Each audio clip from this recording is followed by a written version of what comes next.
All right, Jose Fernandez, new head coach of the Dallas Wings. This is your first ever job in the WNBA, is that correct? Yes. So I'm a rookie in the W. Not a rookie in coaching, though. You did 25 years at South Florida, so why now? Why was this the right time to turn pro? Several reasons. I think being at a place for 25 years and our success in college, the growth of the WNBA, the change in landscape, in not only in women's college basketball, but college athletics. I was coaching professional sports in college, so why not make the leap to the WNBA and see the rise in what the W has created and what it's going to continue to create for years to come. We certainly have seen the college ranks feel more and more like AAA, right? Like semi-pro ball. Did that play a significant factor in your decision that if I'm going to be kind of having to deal with this, why don't I just deal with it at a professional level? It played a factor. I mean, for football, men's and women's basketball, you had to really adapt or die in the current landscape of Division I athletics. When you're recruiting a young lady in high school or someone out of the transfer portal or even an international recruit, you have to be prepared to have cost of attendance conversations, academic Alston money conversations. What opportunities are going to be provided with name, image, and likeness? And the biggest conversation, what am I going to get paid from shared revenue? Not only next year, but what's going to happen the following year and the following year after that. Keep in mind that these are still student athletes, so it's not like you can find them or take things away from them because they're still student athletes. So there's got to be a little bit of give and take there, and where the W is a lot different. But that wasn't the only, it was the right time for me personally and professionally to make the move. Where did you go to college? Florida International University. Okay, graduated in 1994. I tried to do my research as best I could here. So you were born in Miami, raised in Miami, went to school in Florida, coached in Miami, then spent the last 25 years in Tampa at USF. And now you're moving to Texas. Yep. With your wife and 8 dogs. Yes, sir. And one of your daughters. Yes. Are you like nervous about this? Are you ready to throw on the cowboy hat? What's going on here? Like, you're 54, and for the first time, it seems like in your life, you're going to be moving outside of the state of Florida. What are the emotions like? Yeah, it's excitement. When the opportunity came up, it was the right time in my coaching career. Whenever you make a decision like this and a life-changing and a career decision, you have to have incredible support from your family and your significant other. And my wife's been extremely supportive. Now, how we're going to move 8 dogs to Dallas and the land that we're going to need, that's going to be a different story. Can you list off the 8 dogs for our viewers, by the way, how their names and what breed they are? Sure. We have 8. We have our latest one was a rescue Pomsky. His name is Hoops. What's up, Hoops? Okay. Yep. Miley, she's a rescue Pit. And then we have Honey and Cooper that are 2 hounds. Named after Cooper Flag, obviously. I'm joking. And then what are the rest? You know, Cooper can come over and meet Cooper if he wants. That'd be a great photo op. And then we got a Samoyed named Kai. Okay.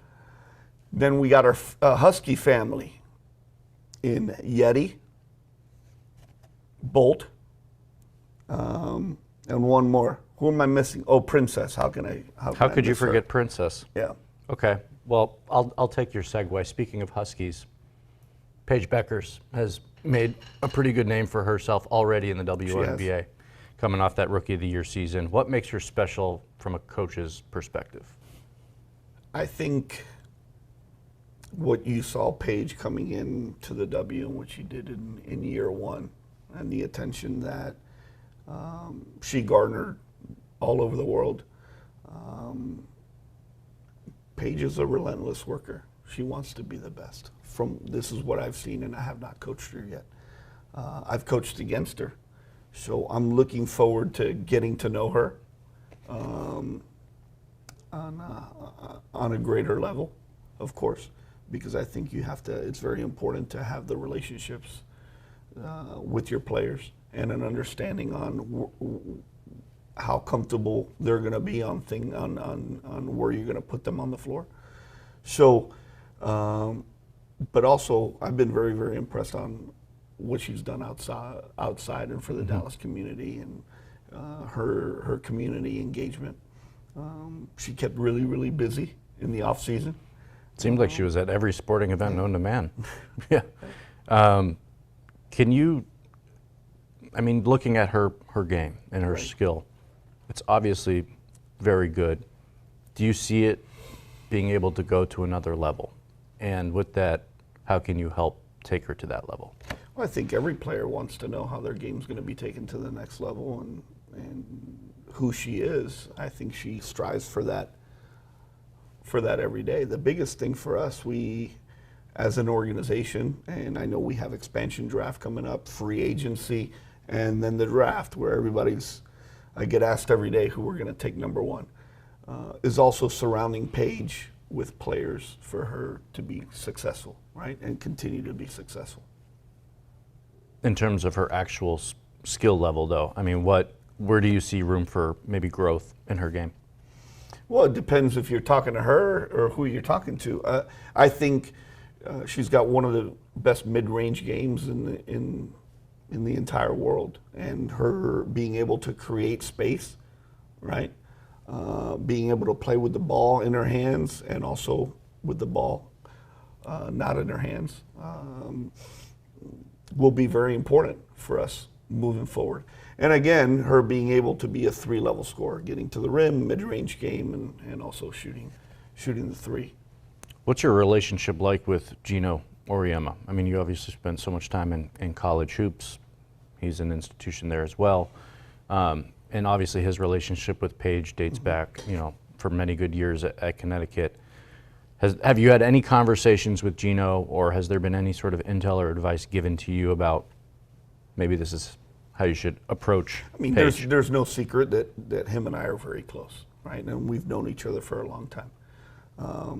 He helped me do a lot of things when I was getting the program at South Florida getting started with the home and home right away, and then we developed a really, really great friendship through the years. And one of the first things that I did as soon as I got the job, I went to go visit him, and we talked basketball for 4 days, and was able to watch him practice and do shoot around, and they played a game in Hartford as well. So we talk a lot, and I won't share all the advice that he gave, but it was a good understanding on how she responds to coaching, how she wants to be coached, and certain things with the basketball, what she really, really likes. But again, it's that conversation that her and I are going to have as we get closer to training camp. A little bit of insider info certainly helps, though, at least Yes, as you kind of enter that relationship with her. Can you give us even like a smidge of maybe that insight and in terms of maybe how you approach her as a coach? No. Can't give us anything? No, it's a secret. Why? Why is it a secret? We're gonna find out eventually, Yeah, right? you will. You'll find out. When does training camp start? April 19th. So you got what, 14 days to talk to me about it then. Okay. Well, your style of coaching is what? How would you kind of describe? Are you a rah-rah guy? Are you an up-tempo guy? What's from whether I think there's got to be a huge balance, right? I think it changes, and you got to adjust to the dynamic of your team and the personality of your team. That's very, very important. But I think just with anything, with successful organizations, it starts with communication, right? And making sure you have great communication and trust and relationship building with not only your staff, but the players that you're coaching. When you look at this roster, what are you most excited about? I'm excited about the versatility and the youth of it. But again, as we know, not only our roster, but the roster of many teams in this league are going to change through the expansion draft and free agency. Speaking of the draft, we're in the war room right now. We are. Less than 2 months until the WNBA draft. What type of player are you hoping the Wings can add to this roster with the #1 overall pick? The great thing about having the #1 pick, you have control of who you're going to draft. If you're sitting at 2, 3, 4, 5, you got to wait on who somebody's going to take, and at that point, it might not be somebody you truly are in love with and you want to have in your organization, right?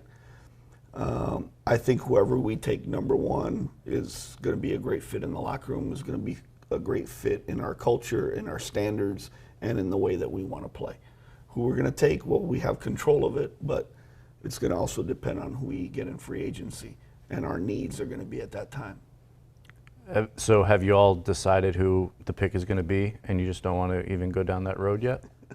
I'm just curious. No, I'm serious. Like, have there been inner discussions like this is the pick? There's been a lot of discussions. And you're just not going to say who the pick is? Correct. So you guys probably already know who the pick's going to be. Maybe. Maybe. But we still got, what, 3 months left of college hoops? 2 more months? No. Well, you got conference tournaments starting March 1st. Nothing. So the draft, you're looking at the draft is right after that Monday, right after the Final Four. The championship gets played on that Sunday, so you're going to wait probably 7-8 days later. April what? 13th, right? But I guess my training camp starts on the 19th. Are you going to see something in college hoops in the last Probably not. 2 months that could change your mind on it? No, I think there's been some separation by some folks. Okay. So it's going to be based on need. What do you tell people when they ask you who the #1 pick is going to be? They're going to find out in a couple months. You like delayed gratification, huh? You were named to the Team USA coaching staff Yep. for FIBA's qualifying tournament. Mm-hmm. Paige, obviously part of that roster. Some bonus time with your star player here with the Wings. What does that kind of honor, being named to that staff, mean to you? Just being able to represent on the international stage, and also the chance to have some, extra time around Paige in that environment. Well, let's start with the experience with USA Basketball. I think it's anytime you get an opportunity to not only coach the best players in the world, but also represent your country is something that is amazing, and I don't take it lightly. This is my 4th assignment with USA Basketball. I was fortunate to be a court coach.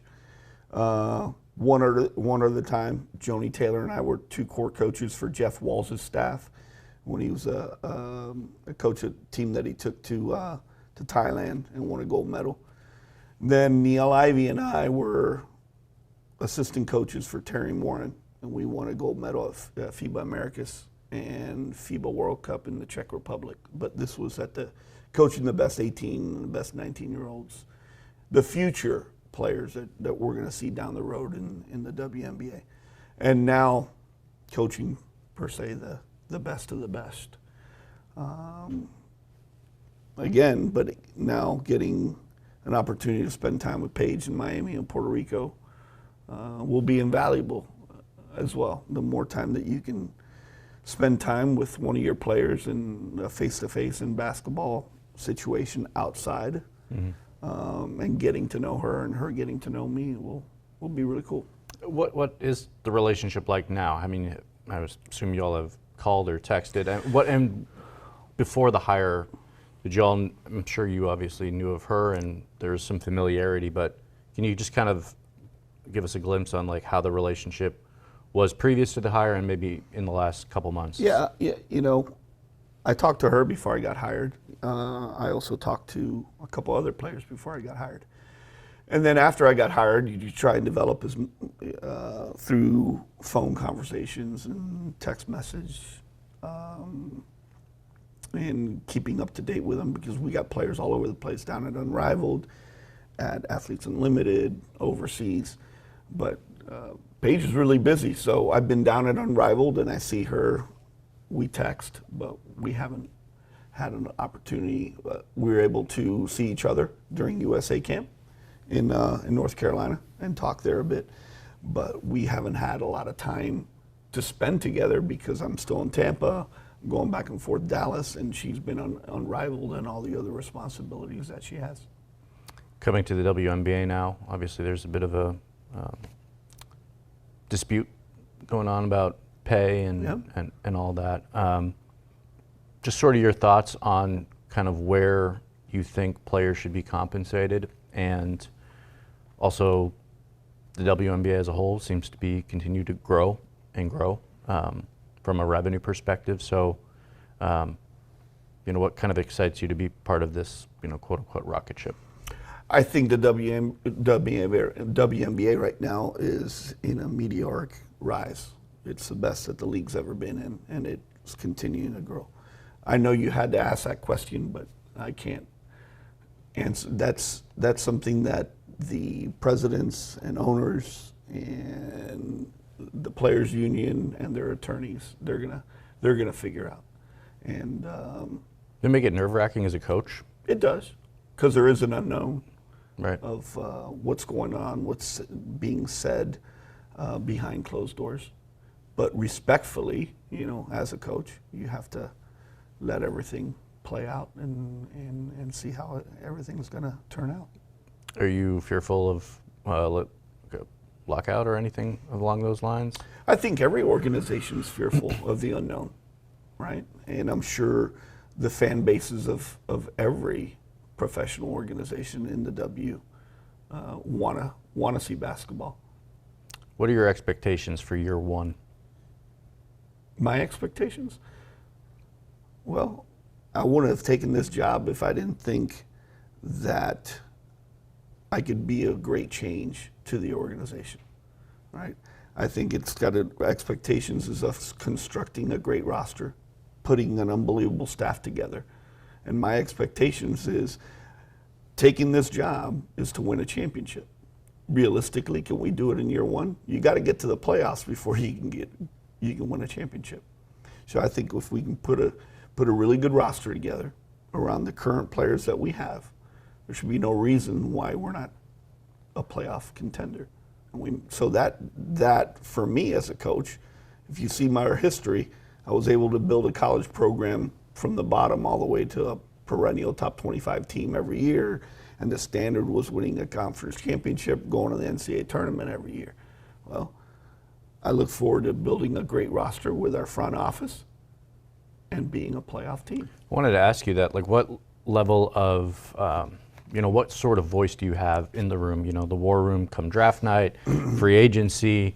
Obviously, Kurt Miller's the GM Right. and kind of leads that up, but I would imagine you have some sort of voice or say in these processes. How is that going to be? I wouldn't have taken this job if I didn't have a say or if I wasn't going to be listened to. Okay. I think we've had very, very good conversations. Kurt Miller's an incredible general manager. We have two very talented assistant general managers in Travis Charles that has been with the Wings organization for a very long time, and Jasmine, who played for Kurt at Connecticut.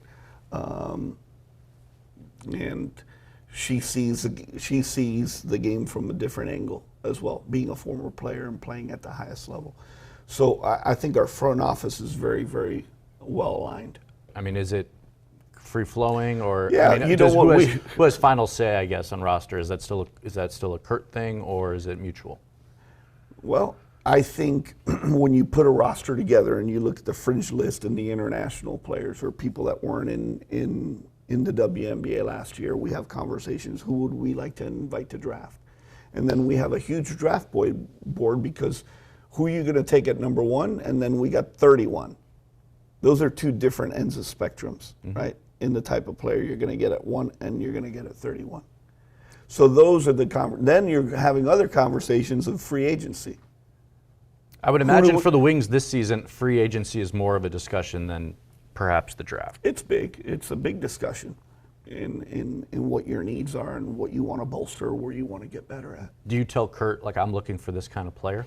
Well, I think Kurt, before he hired me, we had really good conversations on how I wanted to play and how I envisioned how to play. But as a coach, you have to adjust to the roster that you're going to have. Because just because I want to play a certain way and I don't have the players to play that way, we're going to fail. So you'll adapt your scheme based on the personnel? Correct. Okay. As you make this transition from college to the pros, what do you feel is going to be maybe the toughest part of the transition for you? Well, you got a short amount of time to get a team ready, right? And that's 14 days, 2 exhibition games. So it'll start there. The adjustment where preparing for an opponent, right, with only 1 day prep or maybe only a shoot around, right, that's going to be different. So training camp, staff, getting a lot of the great pieces in place, and then you're fine tuning and preparing for that next opponent. So I would say those first 20 days are going to be crucial in what we do in the film room, in player development, and how we utilize practice. I want to kind of transition a little bit, from the personal side of things. Obviously, being a coach at your level requires a lot of sacrifice and commitment from your family and those around you. If you could kind of just speak on, what they've meant to you along your journey, and you've been coaching for, three decades, something like that. So It's been a long time. yeah, how have they helped you kind of accomplish some of these goals? Well, I think you have to have incredible balance, right? The other adjustment when you're coaching in college, right now the WNBA season is totally different. So, for example, you'd start coaching your players in college in summer. You only got 8 weeks to work out with them. But a lot of the work, as a head coach, you're in and out because you're doing public appearances, you're fundraising, you're doing a lot of different things outside of those 8. Them lifting 4 days a week, 1 hour workouts to get to your 8. Now they arrive on campus last week of August. You got individual workouts, and then you can have 30 practices in 40 days. So your schedule's a lot different because you start in August, you're going to finish in April. Then your time to relax is just maybe May and half of June. Well, now you're starting the W April 19th. You're going to finish in November. Now our time to decompress is totally different. It's going to be December, January, February, where our time to decompress was May, June, maybe the first week of July. Right. So our schedule is going to be a little different. Schedule will be different. Yeah, we'll adjust to that. But in terms of just, has your wife been the rock at home? She is. How has she kind of, played momager, I guess? You don't have 5 kids and, raise a family with 8 dogs, by accident. Yeah, it's understanding, it's balance, it's making sure that when I got home, spending time with the family, with the girls, with my wife, because that was a tough part in college. The amount of time, that Tanya and I had to spend with recruit dinners, with fundraising dinners, with appearances in Tampa, it's a lot different, right? I was constantly on the phone. So, and we had a big bulk of international recruiting.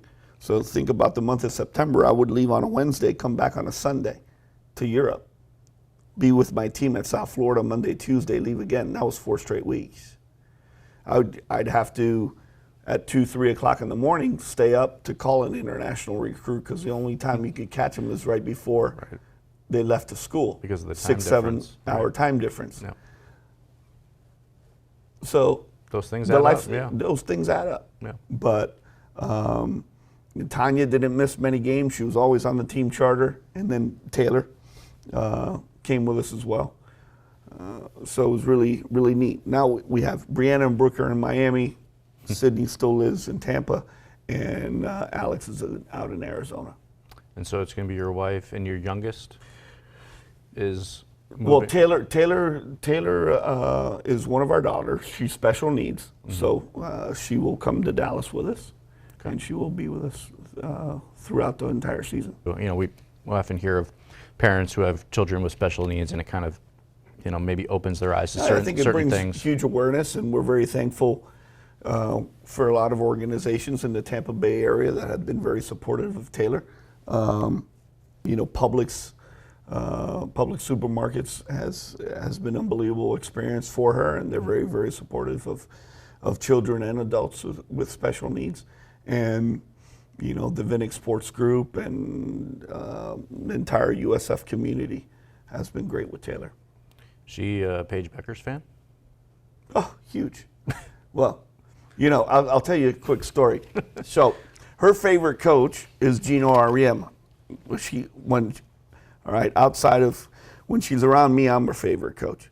So one year, I don't know, I got home and Tanya tells Taylor, "Hey, guess who won Coach of the Year this year? Just got announced." Taylor goes, "Huh, Geno?" Tanya goes, "No, Geno didn't win it. Jose won it." She looked at me and she goes, "You won co-coach then?" True story. So she got a lot of respect for Geno Ariema as well. Yeah, and he's been, they're best buds. The last question for you is, what would be your message to, Wings fans who are, kind of eager to see a winner, to see a playoff team? I think our players are going to play with great joy, great enthusiasm. They're going to be great representatives of the organization, be involved in the community. They're going to play with great passion. There's not going to ever be a reason for anyone to think that, hey, they just didn't play hard, they didn't compete tonight. Jose Fernandez, first year WNBA coach. Thank you. Thank you. We'll see you out there on the court. Sounds good. I'll see you at training camp. All right. So I can finally see what the secrets are here. Sounds good. The secret sauce to coaching Paige. We'll find out too. Thanks, Jose. You got it. Appreciate it, man.